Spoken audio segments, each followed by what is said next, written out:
I have a special guest for my 100th episode. It's actually Bernie Sanders. Bernie Sanders is here on the line with us. What's going on, Bernie? Yeah, I don't do a good Bernie Sanders. I'm sorry. That's okay. But I have the mittens. That's what matters. So we're actually here with Bridget Bradshaw. Bridget is a formal paranormal investigator who actually called into the show a couple weeks back. If you guys remember that phone conversation, I was so enthralled that we wanted to ask to talk to you again on the show. But yeah, a quick shout out again to the crew and everybody that dug around to make that happen. That intro that makes me happy. I can't believe it's been 100 episodes. I've and I only hosted 99 of them, so I missed one in there. But yeah, 100 episodes is crazy. I did the math earlier. You know, an hour and a half on average on each episode. That's like about 150 hours of me talking, which is about like 6 days worth of content. So that's 6 days of my life I've spent just in front of the microphone, just saying absolute garbage nonsense, and you guys just been calling it and listening. So thank you guys for doing that. It's what a wild ride. But yes, we're here for the 100th episode, and we're going to talk about ghosts today, people. We got some special audio visual content as well. We got some EVPs we're going to be listening to. We got some ghost footage, but we're all going to be doing that. This was all provided by Bridget, who, as I mentioned before, was a former paranormal investigator, is now not a believer in the paranormal anymore. And yeah, Bridget, if you could just introduce yourself, tell us, like, how did you get involved in that world, and why aren't you in that world anymore? How'd you end up here? It's such a long story. Let's see how short I can make it. Yeah. I guess it was like 2010. I just, kids were old enough to be on their own for a little bit. So I decided, hey, I'm going to join this group. I'd seen an advertisement somewhere, and I went in. I got interviewed, had to take a test, and 3 months of training. It was crazy, but ended up doing it for like 4 years or so. Actually more than 4 years, but slowly over time, and looking back, I can see it even more now. The little things that I would pick up that I was like, yeah, that doesn't quite fit. And there were little things along the way. And eventually I was just like, yeah, I really don't have any reason to believe any of it's true. And a few months later, I was an atheist. I had been, but I figured it out. So, yeah. And now, several years later, I'm talking to you, Dan. Yeah. And so for those of you who missed it, Bridget actually called in, like I said, a couple weeks ago on a show. I believe it was in December. And we ended up talking to you for like 20 minutes. I was just so enthralled by some of the stories. And I got a message from Greg, a producer, saying, like, hey, keep her on the line so we can talk to her again. I was like, yeah, we need to do that. And we thought we'd get you on the show because you had some recordings that you wanted to share. You actually posted some of your EVP stuff on the Truth Wanted Facebook group. So that's just another reason to join the Facebook group as well, guys. If you are interested in doing that, please check that out where we have some of that posted there. But we're going to be looking at some stuff today that you provided, and we're going to kind of give our commentary on exactly what you thought you were seeing versus kind of what we're seeing now. And we have quite a bit of content, so I want to dive right into it if you're ready for that. Sure. Cool. So let's start with we got some images that we want to look at first. And so what we're seeing right now for the audio listeners at home, we're looking at what seems to be a living room. We got like a brick wall in the back, a ceiling fan on the top, and there's a mirror on the side. Now, Bridget, what are we supposed to be seeing that's paranormal in this? Well, if you zoom in a little bit, you can see, hey, that was pretty cool. You can see, now you have to look in the mirror side, and up by the ceiling fan, there's a small little thing. And I think it's a snake. Yeah, it looks like a worm creature, like a snake thing. Eel. An eel. Yeah, could be an eel. It's probably an eel. Could be a snake. Knowing Truth Wanted's history with eels, it's probably an eel. And that's why I included this piece of evidence. I thought it might be.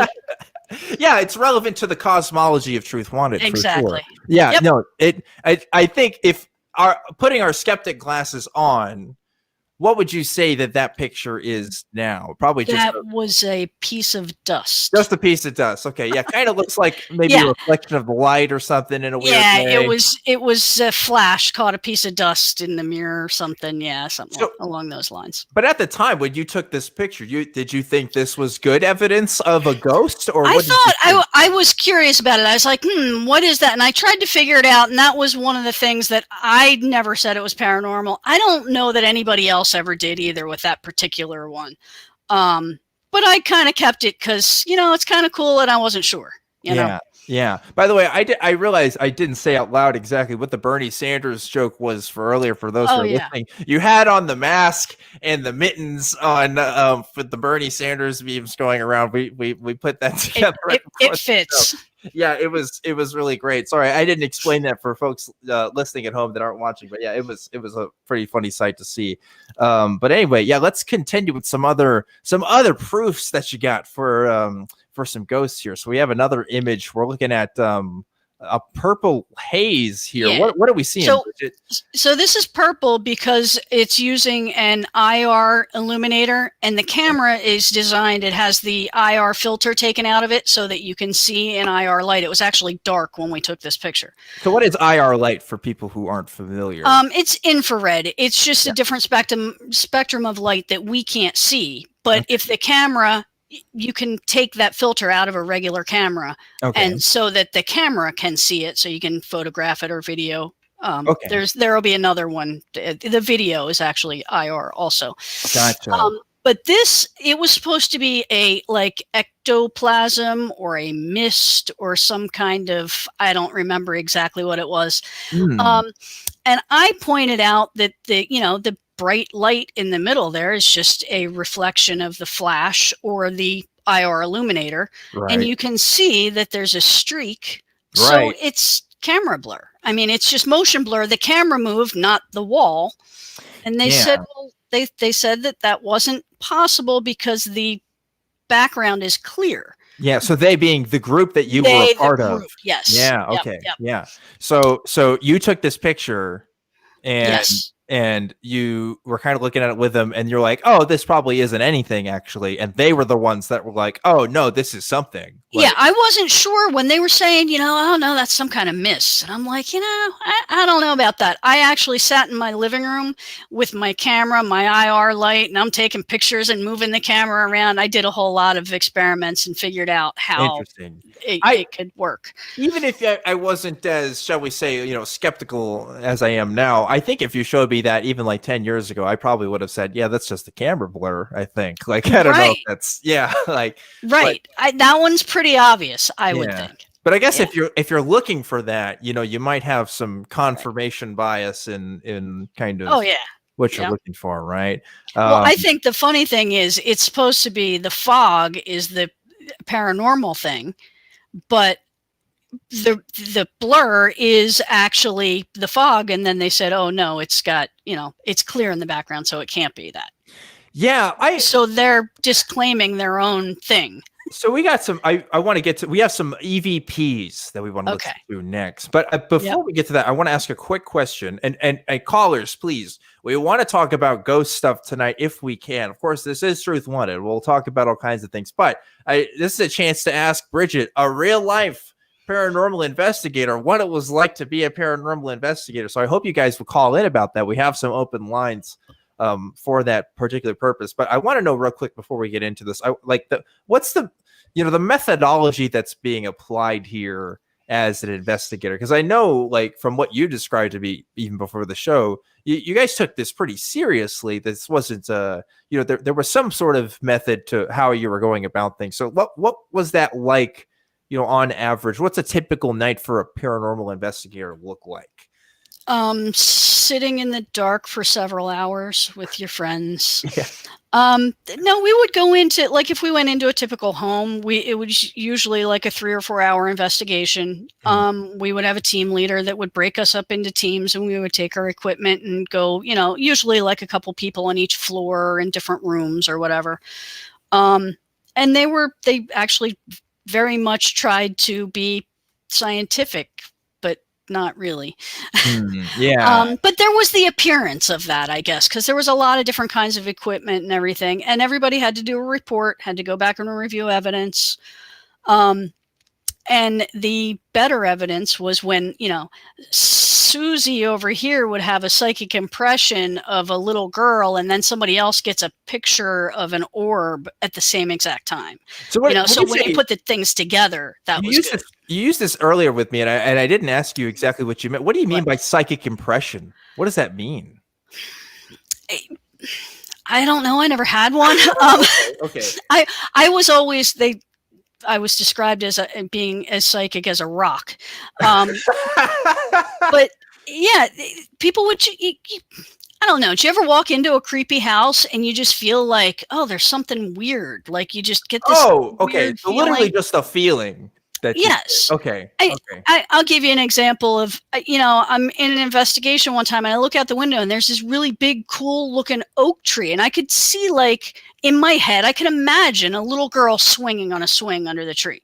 So that was a psychic impression. It wasn't. It was just a cool tree that a kid would have fun swinging under, Yeah, but you imagined a scenario and maybe you thought, oh, this couldn't have come from me, but this was something else, right? And most of the people in the group felt that was a psychic impression. It was something coming from elsewhere, from spirits, from the energy, who knows. And so they documented that. They wrote that down. They were like, this is important. Okay. Oh, yeah. Wow. Absolutely. Wow. Okay. So like I said, we got some other stuff that we want to look at here. So next, what we're going to do is we're going to look at some EVPs.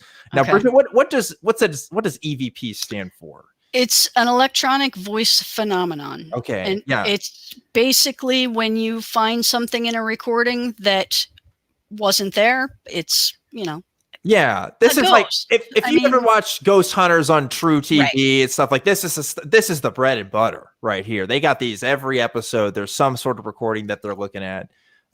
So we're gonna play a demo EVP first to get you guys, for maybe you guys who aren't familiar, to see what these kind of typically sound like. And we're gonna play this right now as soon as Greg gets on the screen. Here we go.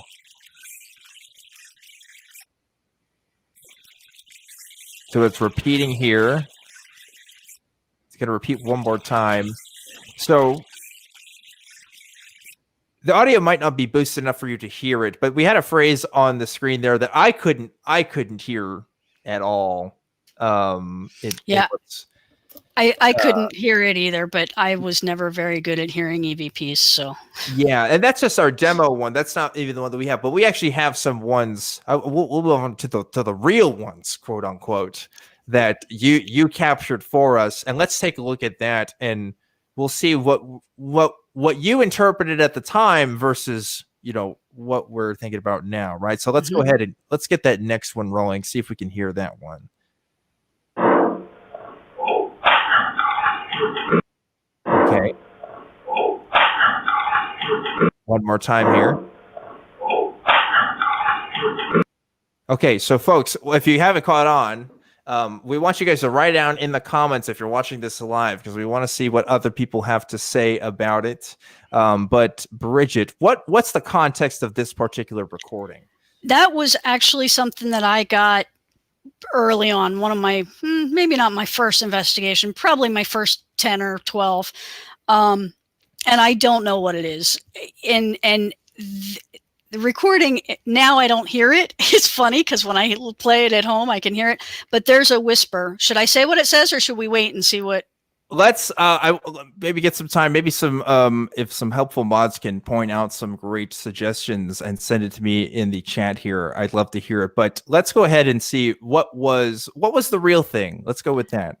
Well, I don't really know what the real thing was. Okay. But I know what I thought it said. Okay, what did you think it said? It whispered, "Here we go."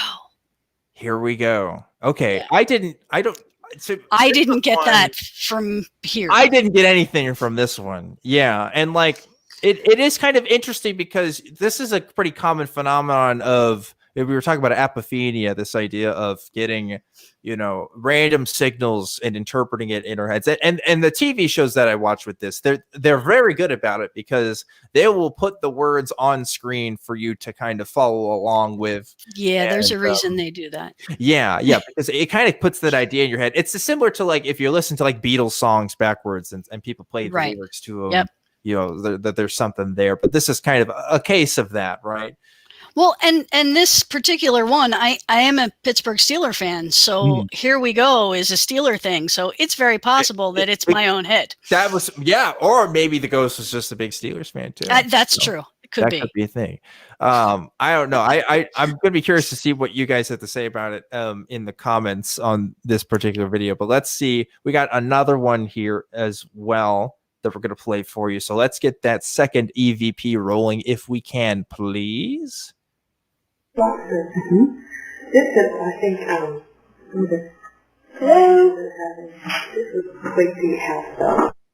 Okay, so I'm going to play 2 more times. This is, I think, hello? And it's just that other voice. This is, I think, hello? This is Quincy House. Okay, so we got like 2 different voices we're hearing in there, but one of those is yours, right? It actually, there was a girl talking to me. It was her talking to me, and then you hear this other very sing-songy voice. Shall I talk about it, or should we wait and see what people say? Well, so let's talk about what was the story behind getting this one? Because this was kind of interesting. So tell me that. We were in an investigation in Cape May, in New Jersey, where I am, and it was kind of a historic place, a neat building, and we had just come back from break, and this girl, one of the team members, was telling me about the history of the place, and she's very psychic. Sorry, I'm going to do this a lot. And so she was telling me about how these spirits were back and how she could see them. And I was kind of listening to her. But then I heard some people down the hallway coming up. So when I listened back to this part of the recording, I heard, as you all heard, that hello. And it was clearly me saying hello to the people that were coming up the steps. But at the time, I had no idea. I was convinced this was an EVP. I didn't remember saying hello. So I thought, so you literally thought, this is a ghost saying hello, not thinking it was actually your voice. And and it wasn't until, I don't know, probably a few months ago, I was digging through and I heard that and I'm like, oh my God, that is totally me. But that, like, it's embarrassing. But it makes sense though if it's like, if you're up all night, you're sleep deprived, you probably don't remember everything that's going on, and then you're looking at this later and you're like, oh my goodness, what is this? And unless you're keeping copious notes on everything, which if you're in the dark, it's probably gonna be hard to do, right? Like you probably just forget the context. Yeah, and the girl that was talking to me, like I probably wasn't listening to her because she was one of those people that was very psychic and was always talking about stuff that I ignored. Yeah, right, right. Yeah, I really like the phrase "psychic as a rock." I might steal that. You can have that. I'm keeping apophenia.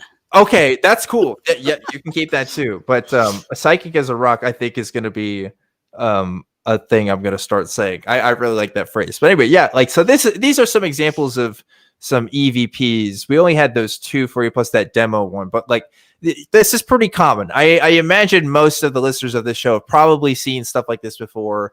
And the explanations, like we kind of talked about, are pretty basic a lot of times. Now, sometimes I don't know, like when you see it on TV, the problem is with reality television, it could literally be anything. It could be the producer putting something in there. There's no way to verify any of that kind of stuff. And knowing those shows, I mean, there's already been evidence of several, and I couldn't tell you the particulars, but there's been stories that have appeared over the years of people that were supposed to stay at a haunted house one night were actually found at a hotel and some other nights and stuff. So, there's definitely some entertainment that's getting pulled out of this rather than. Sure. There's so many different ways that people can investigate and different things that are, Yeah, but it's important because you were part of a very serious group.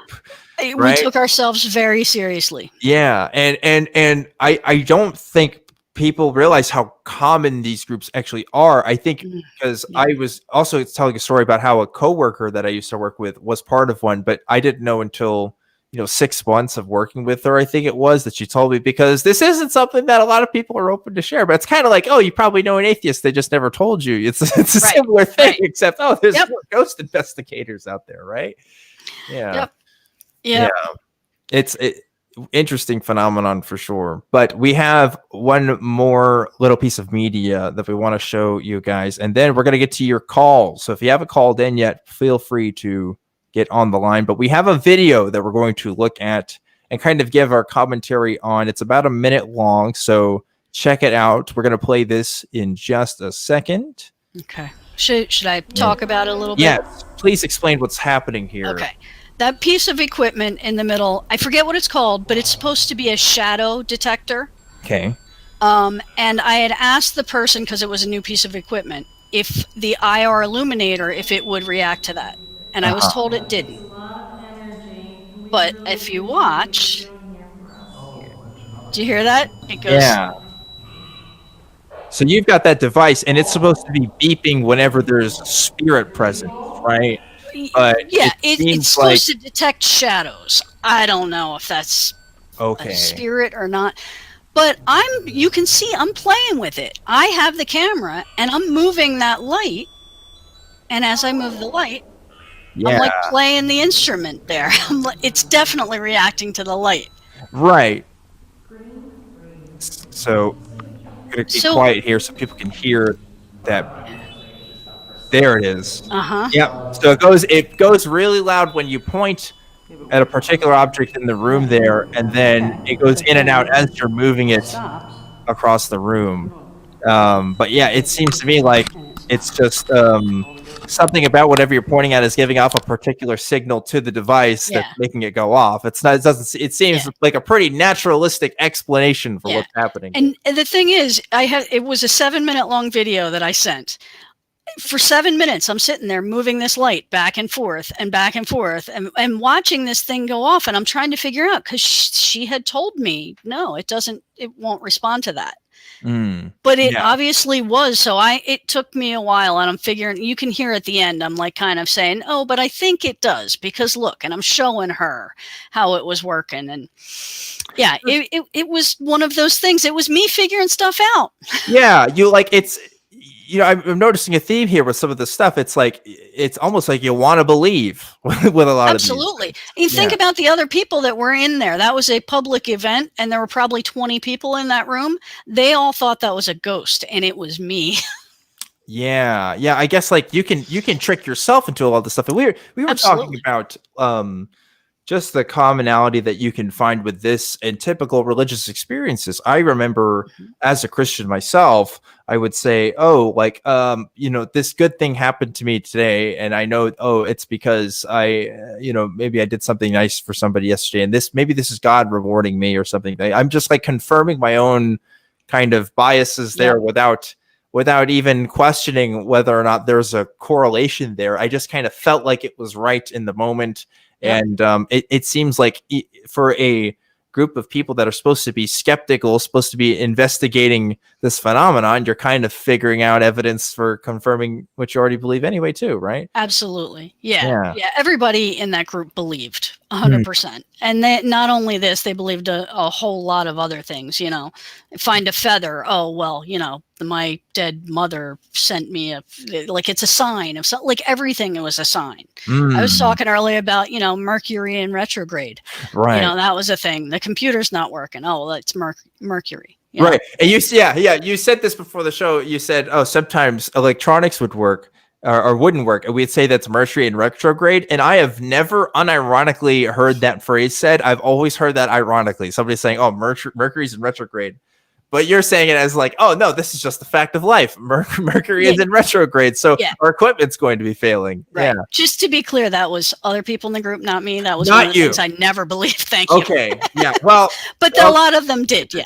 Yeah, I get you. Yeah, it seems like there's a kind of, from what you described, a syncretism of different beliefs in kind of the group you were part of. At least it doesn't seem like there was an organized kind of understanding of what exactly you were looking at. It seems like it could be different things at different times. Yeah. Right. And we, you know, our scientific, I guess, approach, or at least appearance of, I mean, I literally went through 3 months of training where it was a couple nights a week sitting for hours going through. We had to take a test, and it was like a test in the dark in the attic.